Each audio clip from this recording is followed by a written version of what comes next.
Southwest Network of Radio Nigeria. The time is 10 o'clock. Welcome to The Pulse.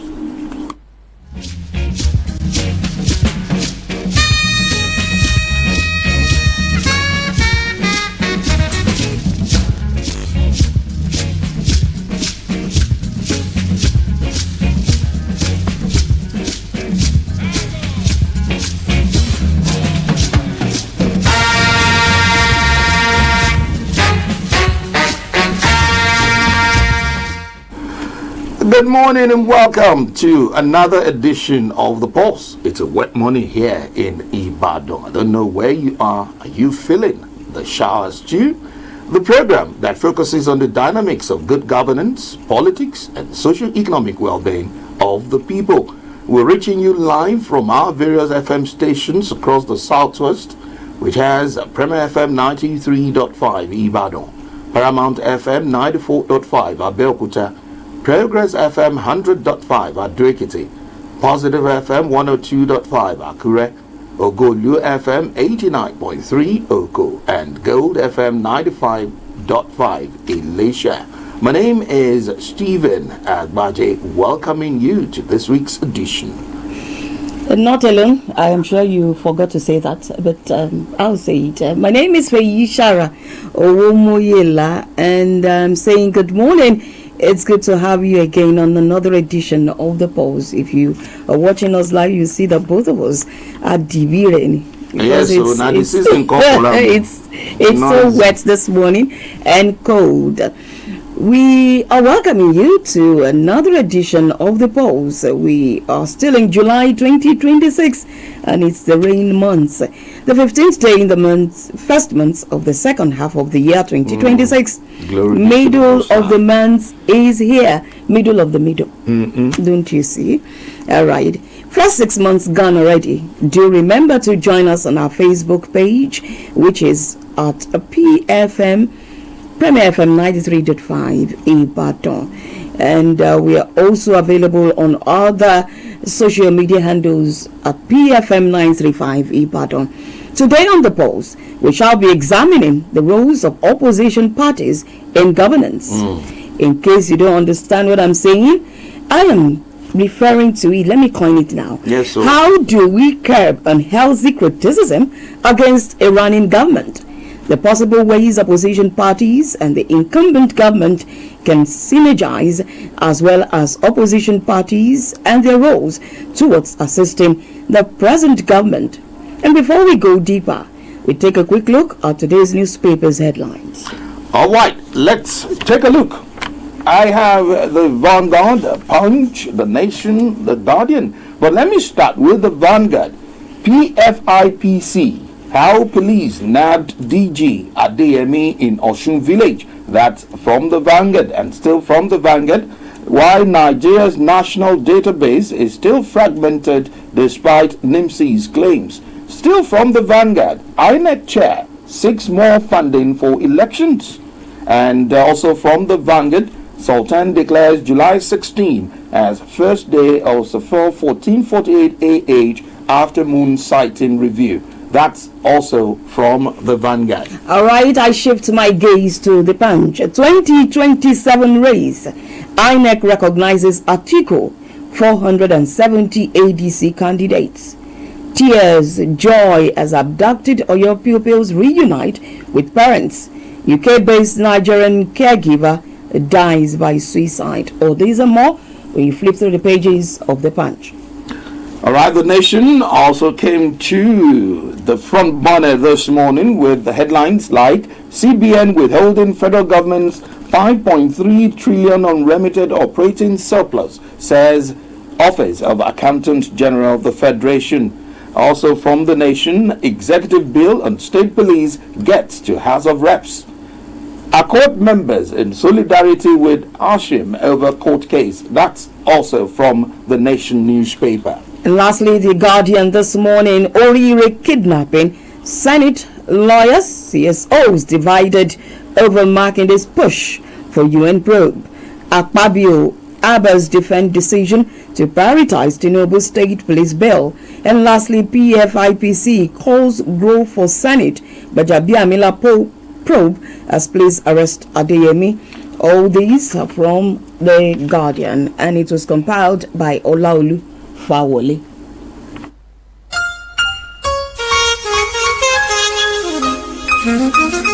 Our forefathers fought for our freedom. Our great-grandfathers fought for Nigeria independence. Our grandfathers fought for the unity of our great nation. It is the duty of this generation to keep the unity intact. So, let each and every one of us do what we can to make Nigeria one nation. Let's unite Nigeria. You're still on to the polls on the network service of the Southwest Network of Radio Nigeria. Today's focus, as you've heard earlier, is the role of opposition parties in governance. Opposition party plus governance is basically how democracy stays balanced. Opposition parties review bills, ask questions in Parliament, House of Assembly, and scrutinize the ruling party's budget, policies, contracts. We can take them as official critics with a job, with a portfolio. That's it. Even though not an assigned portfolio, but they are still existing, and it creates these checks and balances. I must also add that apart from checks and balances, which you just mentioned, opposition parties also serve as alternate government. They propose their own policies so voters can have a choice in the next election, and also decision making because it checks it. And apart from that, if the ruling party falls, the opposition party is supposed to be ready to govern. They speak for citizens and voters who didn't vote for the party in power, so the views still get heard. But how nice do you think it would be if opposition parties and reigning government work together? Can we say it is feasible? Anyway, our reporters will do justice to that shortly. Let's enjoy this piece by Solid Star titled One Nigeria. All right. Solid Star.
I love my country, I'm proud and happy. Happy people, enjoyment people, make we relax. Ngwakamaya. So some things bad, but now God will create good and bad, Good me top the bad, no go like me, Good sound. We must do unite. And the land is been and blessed you. We are so confirmed.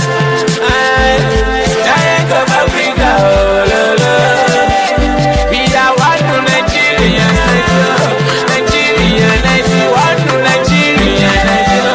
Nigeria, one to Nigeria.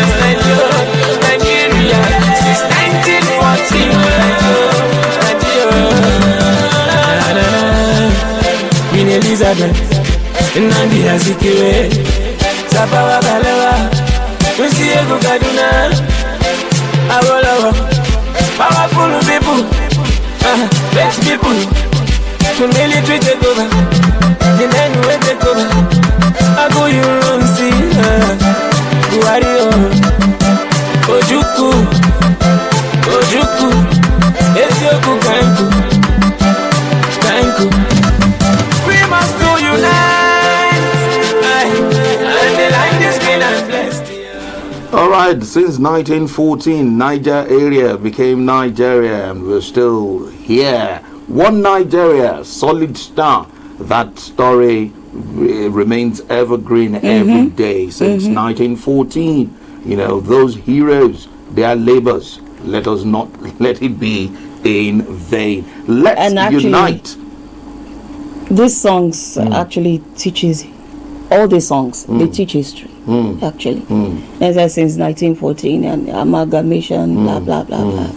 But that's good. Take time out if you're just joining us to go search that history and learn about how Niger area became Nigeria, and we're still standing despite all the challenges. God on our side will continue to stand. Amen. And we would overcome all the challenges. All right, let's continue to relate as one family in this country, Nigeria, which will bring progress and stability. If political office holders, both the reigning and the opposition, can also liaise and bring their plans together for the benefit of Nigeria and Nigerians, our country will be a changed place. Well, it's still the Pulse on the Southwest Network of Radio Nigeria, and today we're focusing on the roles of opposition parties in governance. We should also be reminded how the roles of opposition affect governance. How, you want to ask? We have better decisions. For instance, when the ruling party knows they will be questioned, they tend to do more research, consult more, and avoid rushed bad laws. Transparency is another way. Opposition uses tools like motions, public hearings, and media to expose waste, corruption, or bad policies. Another way is accountability. It keeps the ruling party on their toes. Committee hearings, question time, and public debates force ministers to explain spending and results. Policy stability is another way that we enjoy good relationship of our opposition and the ruling party. Strong opposition means policies can't just flip every 4 years. New ideas get debated first. And if we are talking about that, you mentioned quite a lot. But then, how are these things working? How do we see them working? Not forgetting their main tools, which are National Assembly debates, press conferences, and court challenges. Governance quality often depends on how active that oversight is. Still on the Pulse from all Southwest Zone of Radio Nigeria. Remember to join us on our Facebook page at Premier FM 93.5. Thank you for keeping it locked to the Pulse. The roles of opposition parties in governance is what we are examining today. Stakeholders have called for responsible criticism of government, saying constructive criticism strengthens democracy, while misinformation and falsehood undermine good governance. Radio Nigeria correspondent Kaode Animashao reports that the discussion comes amid growing concerns over the spread of misinformation and disinformation in this nation's political space. Let's take a listen.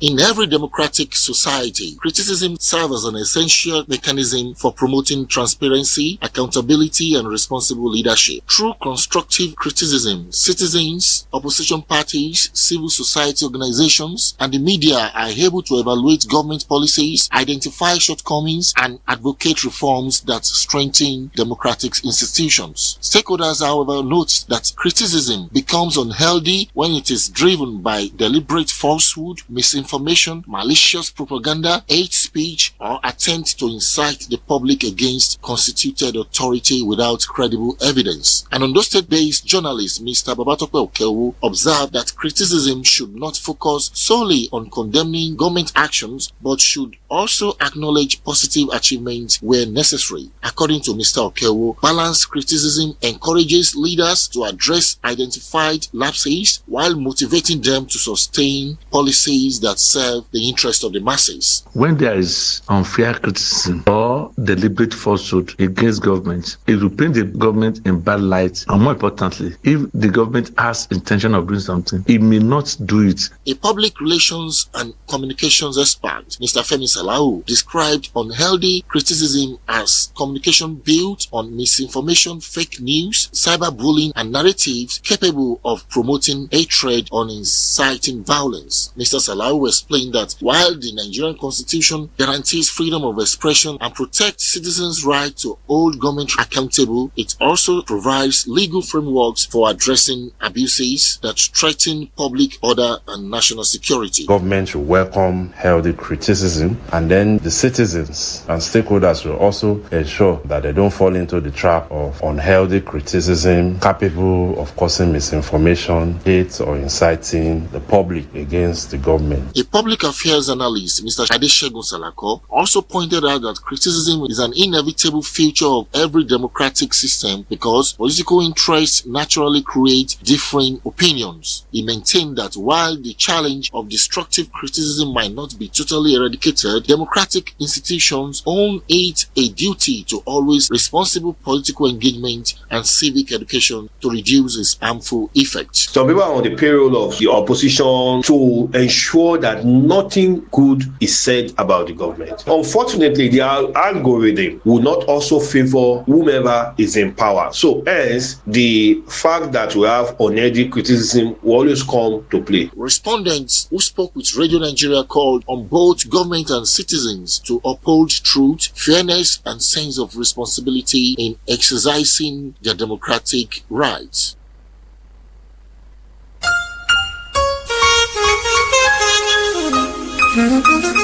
Our forefathers fought for our freedom. Our great... He does it. All right, many thanks to Kayode Animashaun, our correspondent in Akure, for that comprehensive report. That's not just it. We also went around the streets. We sought people's opinion if it is possible for an opposition party to assist the government in power. We had different opinions. Let's take a listen.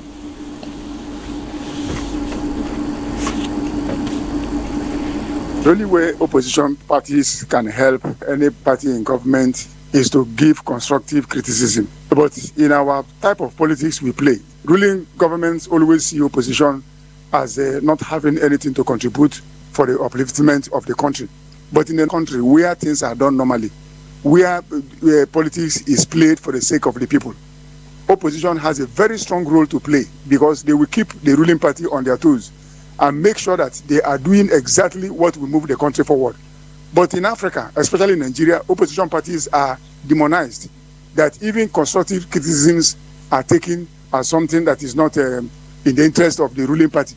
But in a normal country, opposition parties play a very strong role. They even help the ruling parties to achieve most of their aims because they will keep on pointing out what is lacking in the policies of the ruling government, but not so in Nigeria. It is possible for an opposition party to assist the government in power.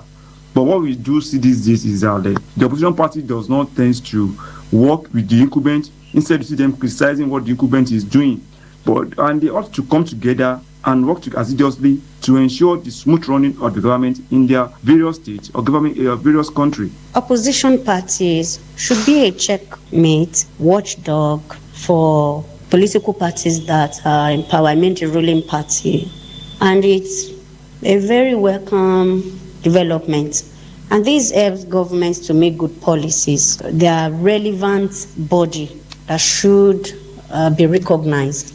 And I believe it's very welcome. And it helps government to be able to restructure and bring out the best policies and achieve it to assist people. The significance of opposition parties can never be overestimated. They do quite a number of roles. Number one is to serve as watchguard for the incumbent administration. Number two, they criticize constructively, and if the administration is interested in building the country, they are going to pick some of the advice, their pieces of advice they are offering. Democracy with opposition is nothing. For me, I would say it is possible for opposition party to assist the government in power. But unfortunately, that's not the case here in Nigeria, because every opposition party want to rubbish the government in power so as to seize the opportunity to knock them out and get power. Yes, absolutely. It is possible for an opposition party to support the government in party. Now, the thing is, it is the goal of the country, not the goal or ambition of any government. So, party aside, everybody is working toward the same goal. So, it is possible. Yes, it is possible. Voices of people on the possibility for an opposition party to assist governance of the current government. It's still the Pulse from the Southwest Network of Radio Nigeria, and we've been taking a look at the roles of opposition parties in governance. Let's now move to the interview segment as our man Lanre Boroye engages a legal advisor to the Social Democratic Party, as well as a public and political analyst, Barrister Alexandra Ojo. Lanre, take it over. Barrister, we are trying to look at the role of opposition, but in a different context this time. Our opposition, we know, sometimes keep the incumbent parties on their toes, but in these regards, we are looking at it from a different perspective. Is there a way opposition assists incumbent parties to do the needful? Well, the first thing we have to consider before saying anything is government and opposition are two indispensable pillars of governance. Opposition parties are not enemies of the government. We all should have that at the back of our minds. Our constitution also recognizes a democratic system founded on what I call political pluralism and participation. Therefore, the role of opposition parties goes beyond criticizing the government alone. You know, there are things expected of opposition in order to have a check and balance government. That is why there is no system of government that is as beautiful as democracy, because of the criticism that comes with a constructive criticism. The first role of opposition is holding the government accountable, and this is a very, very cognizant and something that we all have to look into. This means, you know, every government needs somebody to scrutinize their policies, their projects, and of course, the public spending, on how they manage the fund of taxpayers and all those factors. You know, government need that scrutiny from them. And basically, if I have spoken well on that, you know, public spending to ensure that they comply with the law and serve the people as expected of them. You know, constructive criticism, like I said earlier, helps prevent abuse of power. When there is nobody putting the government in check, then if every other person, every other system, they become the rubber chamber of the executive, then you expect that such a democracy is not a beautiful one to build. So the abuse of power, one of the works of opposition is to put the government of the day in check, and it encourages transparency. All right, when we're talking about development, the incumbent party, because they are the ones that are at the disposal of the taxes of the people, but what about opposition? Is it okay for opposition to say, okay, we are doing this project for the masses, for the electorate, to say that, okay, yes, it's not just about when you get to power, but I can do it even before I get to power to show the people that, yes, these are people that have the good minds of working for her people, his people, and for the nation. So, is that something that is welcomed by opposition, or it's only to just criticize critically, like you said, and wait until they get to power and to have access to the funds of the people? Basically, the way things are in Nigeria is crystally funny, the way oppositions now behave. Even the incumbent is not exempted. Some opposition, beg your pardon. You see, supporting the masses, supporting the people is a collective effort. However, it is not expected of opposition to have a chunk or to have the major role towards promoting or perhaps carrying the burden of what the incumbent is expected to do. The sole aim of governance, don't forget, according to Section 14, Section 2B of the Nigerian Constitution, is to provide welfare and security. Every other thing, they are secondary. So, when we talk about welfarism, oppositions are also expected. There was a governor in the state. Before he became governor, it's a name I can actually mention. They call him Mimiko, Olusegun Mimiko. Before he became a governor, he had a style of doing things, and that was where he got the nickname Basibe. He was supporting people to actually promote their lives, and these are the things that we actually have to look at even as individuals. This is why you see some people, they have foundations supporting children going to school. Basically, these are amenities that people should have access to. It's a right, it's not a privilege. As enshrined in the Constitution, every other thing is secondary. Government should do it. However, as opposition, to showcase that you have a prospect towards, pollinating a better system if you are given the horn of government, it is important for you to do the right thing, which is starting it small, so that once you start it small, people can see what you are capable of. And that is what I call constructive criticism. Constructive criticism there, and if you must know, you will indeed think it over that it's been the part played by opposition parties that keeps democracy interesting, especially in this part of the world. And the thing that amuses me is all we've said is actually the actual picture of what opposition is to the ruling party. And we follow democracies outside this continent, outside our shores, and we see that this is actually what happens. But here, identity is lost.